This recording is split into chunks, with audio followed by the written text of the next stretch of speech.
नमस्कार। आज आपण बघणार आहोत उपवासाचा एक पदार्थ थोड्या वेगळ्या पद्धतीने करणार आहोत। यासाठी मी बटाटा उकडून घेतलेला आहे आणि मिरची बारीक चिरून घेतलेली आहे। इथे साबुदाणा आणि भगर भाजून मी त्याचं पीठ बनवलं होतं, तर ते चाळल्यानंतर जे बारीक पीठ आहे ते इथे घेतलेलं आहे आणि त्याच्यावर जे मोठं मोठं राहतं जे बारीक होत नाही ते पण एका वाटीमध्ये घेतलेलं आहे। आता पहिल्यांदा आपण हे पीठ आणि बटाटे त्याचं पीठ मळून घेऊया। बटाटा मी बारीक करून घेतलेला आहे। आता यामध्ये हे पीठ टाकणार आहे मी बारीक वालं। त्यातच या मिरच्या ज्या बारीक चिरून घेतलेल्या आहेत, तुम्हाला तिखट आवडत असेल तर जास्त टाकू शकता, आणि मीठ।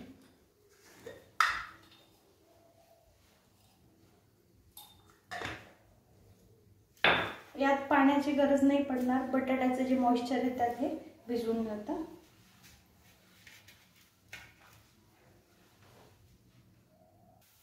हे पीठ मळून झालेले। आपण आता याला तुम्हाला पाहिजे त्या प्रकारचा तुम्ही आकार देऊ शकता।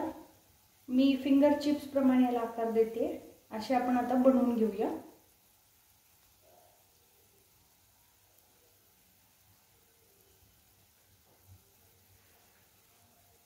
अशा प्रकारे आता मी याचे फिंगर चिप्स बनवून घेते।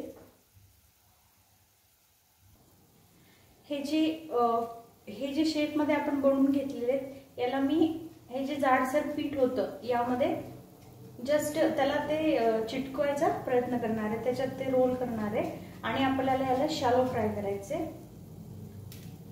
इकडे मी कढई ठेवलेली आहे ज्यामध्ये तेल घेतले थोडंसं, आणि आता हे बनवलेले आपले फिंगर चिप्स आपण यामध्ये सोडणार आहोत आणि याला आपण सगळ्या साइडनी फ्राय करून घेऊया। बघू शकता हे छान लालसर असे शॅलो फ्राय झालेले आहेत। जास्तही त्याला लालसर नाही करायचे, हे ओके आहे। आपण आता याला काढून घेऊया। तर असे हे उपवासाचे फ्राईज रेडी आहेत।